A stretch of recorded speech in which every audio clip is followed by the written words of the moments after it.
Merhaba değerli izleyiciler. Bugün uzay zamanı şekli, uzay evren teorisi ve uzay zaman tekniklerinin yapıları hakkında kapsamlı incelemelerde bulunacağız.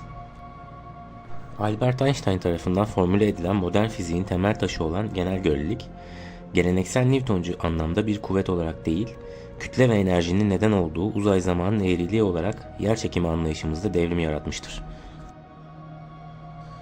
Bu teori zamanı dördüncü boyut olarak 3 uzamsal boyutla bütünleştirerek 4 boyutlu bir uzay zaman sürekliliğini sunar. Kütle ve enerjinin varlığı uzay zamanın dokusunu bozar. Uzay zamanın eğrilmesine neden olur ve nesneler bu eğri yolu takip ederek kütle çekimsel kuvvet etkisi altında hareket ediyormuş gibi görünür. Bu açıklama yerçekimi kuvveti kavramını zarif bir şekilde geometrik evlilikle değiştirmektedir. Bu çerçevede uzay ve zamanın ayrılmazlığı her ikisinin de tek başına tam olarak anlaşılamayacağı anlamına gelir. Bunların karşılıklı bağımlılığı zamanın ve kütle ve enerji dağılımından etkilenen bir şekle sahip olduğu fikrini ortaya koyuyor. Bu paradigma değişimi olayları yalnızca uzay ve zamanda meydana gelen bir olay olarak değil, aynı zamanda dinamik, şekillendirilebilir bir alandaki etkileşimler olarak görüyor. Tartışma özellikle evrenin zamansallığı ile ilgili olarak genel göreliliğin felsefi ve kozmolojik çıkarımlarına geçiyor. Bu bağlamda kara deliklerdeki tekillikler veya evrenin büyük patlamadaki başlangıç durumu gibi simetriler ve özel koşullar öneren Einstein denklemlerinin çözümlerinden etkilenen zamanın bir başlangıcı ve veya sonunun var olup olmadığı konusunda uzun süredir devam eden tartışmalar vardır. Teorik fizikçiler arasında zamanın sonsuz olduğu teoriler üretilmiştir. Bununla birlikte büyük patlama veya kara delik tekillikleri gibi genel göreliliğe göre zamanın bir başlangıç ve bitiş noktasına sahip olabileceği senaryoları da kabul görmektedir. Bu ikilik tekillik durumlarında genel görelilik teorisinin sınırlamalarını ve daha eksiksiz bir resim sağlamak için kuantum kütle çekim teorisinin gerekliliğini vurgulayan, devam eden bir tartışmanın kaynağıdır. Kuantum teorisi, kuantum mekaniğinin sezgisel olmayan, stokastik doğasını gösteren, belirsizlik ve sıfır nokta enerjisi gibi kavramları kabul etmektedir. Genel görelilikteki uzay zamanın deterministik dokusunu, özellikle vakumun enerji yoğunluğu ve Casimir etkisi ile ilgili olarak kuantum mekaniğinin stokastik doğasıyla uzlaştırmak zordur. Genel görelilik teorisi, kuantum ölçeklerinde veya tekilliklerdeki uzay zaman davranışını tanımlama konusunda yetersizdir.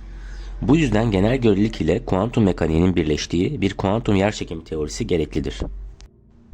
Bu teorileri entegre etmedeki zorluklar, gerçekliğin doğası hakkındaki temelde farklı olan varsayımlardan kaynaklanmaktadır. Elektromanyetizma teorisinin kuantum alan teorisine genişletilmesi ve yerçekimiyle bu teorinin nasıl bütünleştirileceğine dair sorunlar vardır. Burada iki temel konu üzerinde durmak gerekiyor. Kuantum alan teorisindeki yeniden normalleştirme süreci ve yerçekiminin bu teoriye dahil edilmesiyle ortaya çıkan engeller. Kuantum alan teorisi parçacıkların ve alanların kuantum davranışlarını açıklar. Bu teori temel alanları ve bu alanlarla etkileşen temel parçacıkları ele alır ve elektromanyetik kuvvet dahil olmak üzere temel kuvvetlerin güçlü ve zayıf kuantum teorisi çerçevesinde nasıl işlediğini açıklar. Maxwell'in elektromanyetizma teorisi, kuantum alan teorisi içinde kuantum elektrodinamiği olarak genişletilmiştir. Kuantum elektrodinamiği, yüklenmiş parçacıklar arasındaki etkileşimlerin ve fotonların davranışının kuantum mekaniği ile uyumlu bir şekilde nasıl açıklanabileceğini gösterir. Yeniden normalleştirme, kuantum alan teorisindeki sonsuzluklarla başa çıkmak için geliştirilmiş bir yöntemdir. Teorik hesaplamalar sırasında sonsuz enerji yoğunlukları gibi fiziksel olmayan sonsuzluklar ortaya çıkabilir. Yeniden normalleştirme, bu sonsuzlukları matematiksel olarak düzeltmek için kullanılır. Bu sayede fiziksel olarak anlamlı ve ölçülebilir nicelikler elde edilir. Bu süreç kuantum elektrodinamiği gibi teorilerde başarılı bir şekilde uygulanmıştır ve elektromanyetik etkileşimlerin inanılmaz derecede doğru tahminler yapılmasını sağlamıştır. Yerçekimi genel görelilik teorisiyle açıklanır ve uzay zamanın eğriliği olarak modellenir. Ancak genel görelilik kuantum mekaniği prensipleriyle doğrudan uyumlu değildir. Yerçekimini kuantum alan teorisi çerçevesine dahil etmeye çalışmak çeşitli zorluklar ortaya çıkarır. Özellikle genel görelilikteki yerçekimi alanının kuantize edilmesi sırasında ortaya çıkan sonsuzluklar, kuantum elektrodinamiğinde karşılaşılanlardan çok daha karmaşık ve yönetilmesi zor olabilir. Yerçekimi alanının kuantum teorisinde yeniden normalleştirme işlemi başarılı bir şekilde uygulanamamıştır. Bu da teorinin tamamlanmamış olduğunu gösterir. Bu durum kuantum yerçekimi teorisinin geliştirilmesinde önemli bir engeldir. Birleşik bir teori yani kuantum mekaniği ve genel görelilik prensiplerini tek bir çerçevede bütünleştiren bir her şeyin teorisini bulma arayışı bu türden matematiksel ve kavramsal zorluklarla doludur. Çeşitli yaklaşımlar, örneğin döngü kuantum yerçekimi ve sicim teorisi bu sorunların üstesinden gelmeye çalışır. Ancak henüz kesin bir çözüm bulunamamıştır. Kozmik mikrodalga arka plan radyasyonu ve yerçekimi dalgaları modern kozmoloji ve genel görelilik teorisinin önemli ampirik kanıtlarını oluşturur. Bu fenomenler Big Bang teorisini ve genel göreliliğin tahminlerini destekleyen gözlemler aracılığıyla evrenin temel özellikleri hakkında derinlemesine bilgi sağlar. Kozmik mikrodalga arka plan radyasyonu, evrenin genişlemesinin erken dönemlerinden kalan elektromanyetik radyasyondur. Büyük patlamanın ardından evren genişlemeye başlar ve bu genişleme ile birlikte sıcaklık düşmeye devam eder. Başlangıçta evren o kadar sıcaktır ki atomlar kendilerini oluşturan protonlar, nötronlar ve elektronlar olarak ayrı tutulur. Yani maddenin çoğu plazma halindedir. Yaklaşık 380 bin yıl sonra evren yeterince soğuduğunda protonlar ve elektronlar birleşerek nötr hidrojen atomlarını oluşturdu. Bu süreç rekombinasyon olarak adlandırılır. Bu süreç öncesinde yüklenmiş parçacıklar, elektronlar ve protonlar ışığı sürekli olarak saçar. Bu da ışığın serbestçe uzayda ilerlemesini engeller. Rekombinasyon ile birlikte artık serbest elektronlar azaldığı için serbest ışığın saçılma olayları önemli ölçüde azalır. Bu dönemde uzayda serbestçe yayılan ışık, kozmik mikrodalga arka plan radyasyonunu oluşturur. Rekombinasyon anından itibaren evren genişlemeye devam eder. Bu genişleme ışığın dalga boylarının uzamasına ve dolayısıyla sıcaklığının zamanla düşmesine neden olur. Bugün bu radyasyon evrenin her yerinde gözlemlenebilir ve sıcaklığı yaklaşık -270 derece civarındadır. Bu da mutlak sıfırın sadece birkaç derece üzerindedir. Bu arka planın keşfi Big Bang teorisinin önemli bir kanıtı olarak kabul edilir. Çünkü evrenin sıcak, yoğun ve daha homojen bir başlangıç durumundan genişlediğini gösterir. Bu arka planın gözlemlenen özellikleri, örneğin çok küçük sıcaklık dalgalanmaları, ayrıca evrenin geniş çapta nasıl yapılandığını ve madde ile enerjinin nasıl dağıldığını anlamamıza yardımcı olur. Yerçekimi dalgalarına gelecek olursak, bunlar genel görelilik teorisinin bir tahminidir ve Einstein tarafından öngörülmüştür. Uzay zaman dokusunda kütlesel cisimlerin hızlı hareketleri tarafından üretilen dalgalanmalardır. Örneğin iki kara delik veya nötron yıldızının birleşmesi gibi. Bu dalgalar uzay zamanın kendisinde yayılan bozulmalar olarak düşünülebilir. 2015 yılında LIGO tarafından ilk kez doğrudan yerçekimi dalgalarının gözlemlenmesi, genel görelilik teorisinin önemli bir deneysel doğrulamasını temsil etti. Bu gözlem uzay zamanın yapısal özellikleri ve kozmik olaylar hakkındaki önceden erişilemez bilgiler sağlar. Örneğin kara deliklerin ve nötron yıldızlarının birleşmeleri gibi uzak kozmik olayları incelemek için yeni bir pencere açmıştır. Hem kozmik arka plan radyasyonu hem de yerçekimi dalgaları evrenin yapısı ve tarihi hakkında temel teorileri destekler. Bu radyasyon Big Bang teorisinin doğrudan bir sonucu olarak görülürken yerçekimi dalgaları genel görelilik teorisinin doğru olduğunu kanıtlar. Bu gözlemler evrenin başlangıcını, genişlemesini ve dinamiklerini anlamamızda kritik rol oynar.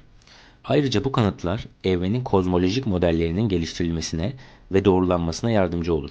Böylece evrenin geçmişi ve geleceği hakkında daha ayrıntılı ve doğru tahminler yapmamızı sağlar.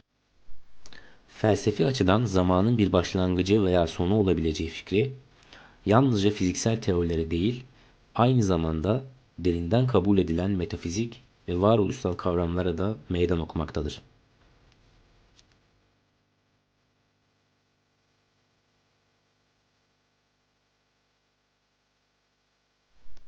İncelememize süpersimetri, sicim teorisi ve holografik prensip alanları ile devam ediyoruz. Bu kavramları daha ayrıntılı olarak inceleyelim. Bunların önemini, sonuçlarını ve ortaya çıkardıkları felsefi sorunları vurgulayalım.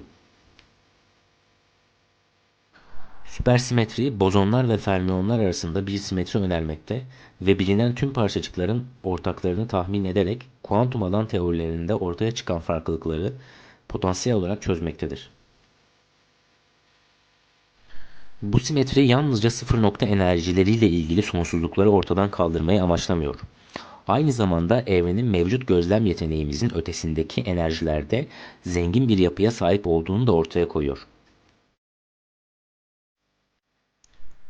Henüz gözlemlenmemiş süper ortakların varlığı, süpersimetrinin örneğin Büyük Hadron Çarpıştırıcılarında deneysel doğrulamayı bekleyen en önemli tahminlerinden biri olmaya devam ediyor.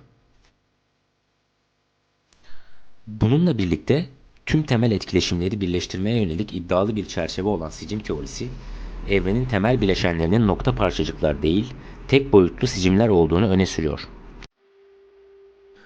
Bu sicimlerin titreşimleri farklı parçacıklara karşılık gelir ve titreşim modu parçacıkların özelliklerini belirler. Teori doğal olarak yerçekimini de içeriyor ve potansiyel olarak tüm parçacık türlerini ve kuvvetlerini tek bir temel varlığın tezahürleri olarak açıklıyor.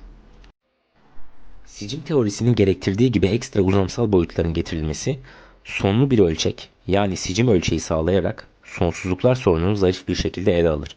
Bu ölçeğin altında nokta parçacıkları ve beraberinde getirdiği ilgili sonsuzluklar kavramının anlamı kalmaz.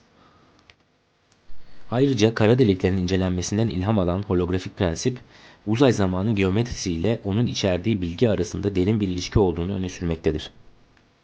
Bu prensibe göre bir uzay hacminin tanımının bölgenin daha düşük boyutlu bir sınırına, tercihen yerçekimi olay ufku gibi bir sınıra kodlanmış olduğu düşünülebilir.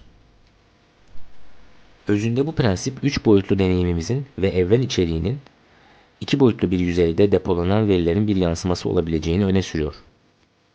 Tüm gözlemlenebilir fenomenlerin daha düşük boyutlu bir sınırda bulunan daha temel gerçeklerin yansımaları olabileceği düşüncesi varoluşsal açıdan önemlidir. Bu teoriler fizikteki en derin problemlerin bazılarına zayıf çözümler sunarken eleştirisiz de değiller. Süpersimetri ve ekstra boyutlar için doğrudan deneysel kanıtların bulunmaması, sicim teorisinin erişilebilir enerjilerdeki tahminlerinin gözlemlenemezliği ve holografik prensibi matematiksel bir sistemden ziyade fiziksel bir gerçeklik olarak benimsemek için gereken kavramsal sıçrama, bu teorilerin karşı karşıya olduğu önemli zorluklar arasındadır. Uzay zamanın deneyimlediğimiz 4 boyuttan 3 tanesi uzay ve bir zaman, daha fazlasına sahip olabileceği kavramı, başta sicim teorisi ve türevleri olmak üzere birçok ileri teorik çerçevenin temel taşıdır. Bu teorilerde ekstra boyutlar sıkıştırılmış olduklarından ya da gözlemlenebilir evrenimizin daha yüksek boyutlu bir yığın içindeki 3 boyutlu bir zar ile sınırlı olduğundan kolaylıkla gözlemlenebilir değildir. Zar evren görüşünde yerçekimi, kütlenin ekstra boyutlarında yayılma yeteneği açısından temel kuvvetler arasında benzersizdir. Bu, yerçekiminin neden diğer kuvvetlerden çok daha zayıf olduğunu açıklayabilir. Çünkü daha yüksek boyutlara yayılarak seyrelmiştir. Bu perspektif, hiyerarşi sorununu yani yerçekiminin elektromanyetizma gibi kuvvetlerle karşılaştırıldığında neden bu kadar zayıf olduğu sorusunu ele almak için yeni bir yaklaşım sağlıyor. Karanlık maddeye atfettiğimiz yerçekimsel etkilerin, galaksilerin beklenmedik dönüş hızları gibi doğrudan gözlemleyemediğimiz yığın halinde veya paralel bir zar üzerinde var olan kütlenin etkisi olabileceğini öne sürüyor. Randa-Sundrum senaryosu da dahil olmak üzere yüksek boyutlu modellerdeki kara delikler ve yerçekim dalgaları hakkındaki tartışma bizi kara delik buharlaşması gibi gözlemlenebilir olaylar için derin çıkarımlara sürüklüyor. Kara delikler enerjiyi ekstra boyutlara yayarak beklenen buharlaşma hızını değiştirebilir. Yüksek boyutlu ve zar dünya modellerine yönelik başlıca eleştirilerden biri doğrudan deneysel kanıtların mevcut olmamasıdır. Bu modeller evrenin gerçek doğasının temelde doğrudan gözlemle erişilemez olabileceğini öne sürerek ontolojik ve epistemolojik çerçevelerimize meydan okumaktadır ve aynı zamanda bilimsel bilginin sınırları ve teorik modellerin kabul edilme kriterleri hakkındaki tartışmaları da gündeme getirmektedir. Uzay zaman ekstra boyutları ve karmaşık topolojilerin ortaya çıkışı evren modellerimize karmaşıklık katmanları ekler.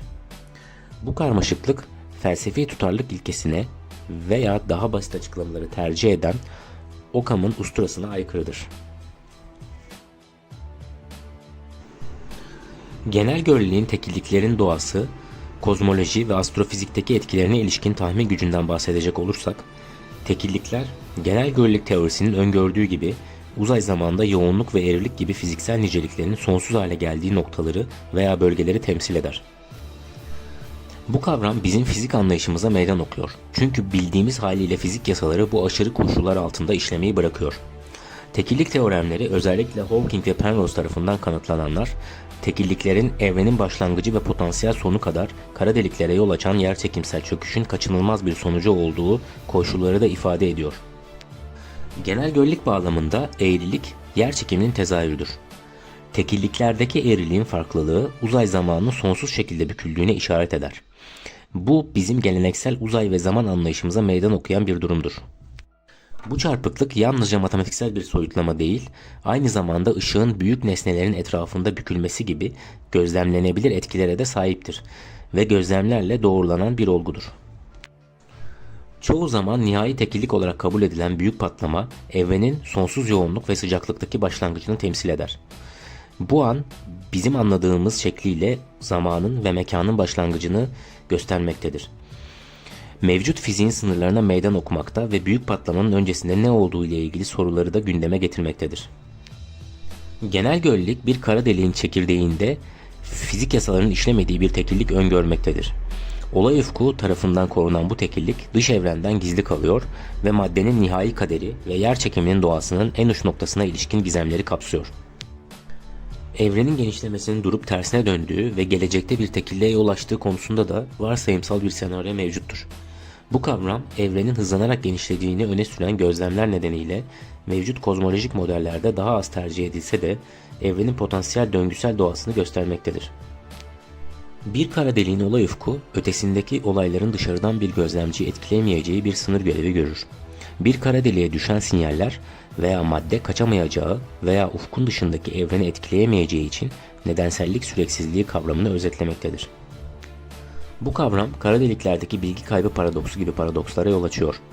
Genel göreliğin bütünlüğü ve bu aşırı koşulları tekilliklere yol açmadan tanımlayabilecek bir kuantum kütle çekim teorisi arayışı bulunmaktadır. Olay ufkunun özelliklerini, tekilliklerin doğasını ve tekillikler ile sonsuzluk kavramı arasındaki karmaşık ilişkiyi daha derinlemesine inceleyelim. Olay ufku, tanımlandığı gibi boş jeodeziklerle ışık yolları veya diğer kütlesiz parçacıklar gibi etkileşimi ile karakterize edilen uzay zamandaki bir sınırdır. Ana hatlarıyla belirtilen özellikler, ötesindeki olayların dış evreni etkileyemeyeceği bir sınır çizgisi olarak ufkun rolünü vurgulamaktadır.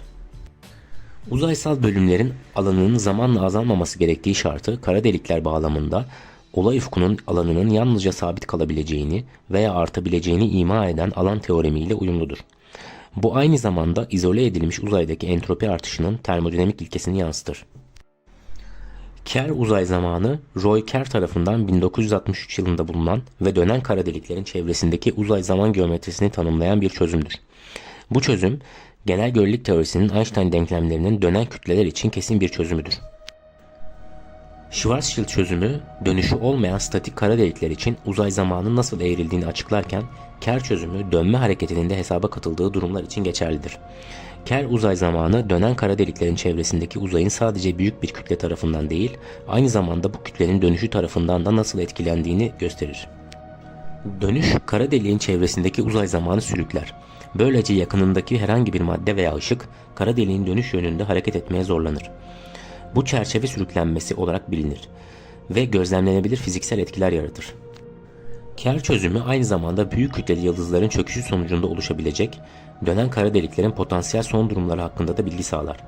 Bu astrofizikte özellikle de yıldız evrimi ve kara delik oluşumu konularında önemli bir araçtır. Çıplak tekillikler bir olay ufku tarafından gizlenmeyen tekilliklerdir. Genel görelilikte bir kara deliğin merkezindeki tekillik olay ufkunun arkasında gizlenir. Bu dışarıdan gelen bir gözlemcinin doğrudan tekilliği görmesini veya etkileşimde bulunmasını engeller. Ancak çıplak tekilliklerin varlığı bu tekilliklerin dış dünyadan gözlemlenebileceği ve potansiyel olarak evrenin temel yasaları hakkında bilgi sağlayabileceğini öne sürer. Bu kavram kozmik sansür hipotezine meydan okur. Kozmik sansür hipotezi Roger Penrose tarafından önerilmiş ve herhangi bir tekilliğin mutlaka bir olay ufkunun arkasında gizleneceğini, yani çıplak tekilliklerin doğada var olamayacağını öne sürer. Hipotezin fiziksel motivasyonu, tekilliklerin evrenin anlaşılabilirliğini korumak adına gözlemlenemeyen bölgelerde olması gerektiği düşüncesidir. Çıplak tekilliklerin varlığı, genel görelilik teorisinin sınırlarını zorlar ve evrenin aşırı koşullar altında nasıl davrandığına dair yeni teorik çerçeveler geliştirilmesinin gerekliliğini gösterir. Evrenin başlangıcını ve kara deliklerin içindeki tekillikleri yöneten yasalardaki farklılık, bu durumların termodinamik ve bilgisel asimetrisini yansıtıyor. Büyük patlama tekilliği, evrenin evrimleştiği son derece düzenli, düşük entropili bir durumla ilişkilendirilirken kara delik tekillikleri evrenin maksimum düzensizlik durumuna doğru yöneldiği şeklindeki termodinamik anlayışla uyumlu olarak maksimum entropili bölgeleri temsil eder. Büyük patlamanın düşük entropi durumu ile kara deliklerin yüksek entropi durumu arasındaki karşıtlık evrenin termodinamik evrimini gösteriyor ve zamanın oku ve evrenin başlangıcındaki koşullar hakkında sorular ortaya çıkarıyor. Genel görelilik teorisinin temel kavramlarından olan uzay zamanın eğriliği ve bu eğriliğin çeşitli etkileri üzerine detaylı bir inceleme yapalım. Bu noktada özellikle Weyl ve Ricci eğriliklerinin farklı fiziksel fenomenlere nasıl yol açtığı ve bu fenomenlerin evrenin başlangıcındaki ve sonundaki tekilliklerle nasıl ilişkilendirilebileceği üzerine odaklanacağız. Ayrıca bu konseptlerin kozmoloji ve kuantum kütle çekimi kuramıyla olan bağlantısına da değineceğiz.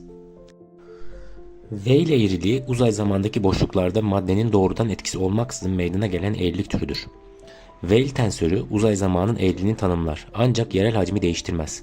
Yani gelgit etkileri gibi şekil değiştirmelere yol açar.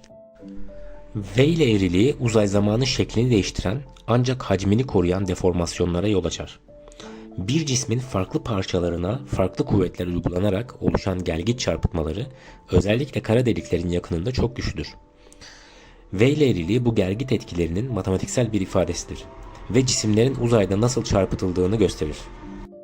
Eğrilik çarpılmaları bir cismin gravitasyonel alanda maruz kaldığı iç kuvvetlerdir. Örneğin bir kara delik yakınında bir cisim bir uçtan diğer uca doğru artan çekim kuvvetleri nedeniyle uzar. Bu Weyl eğriliğinin fiziksel bir gösterimidir.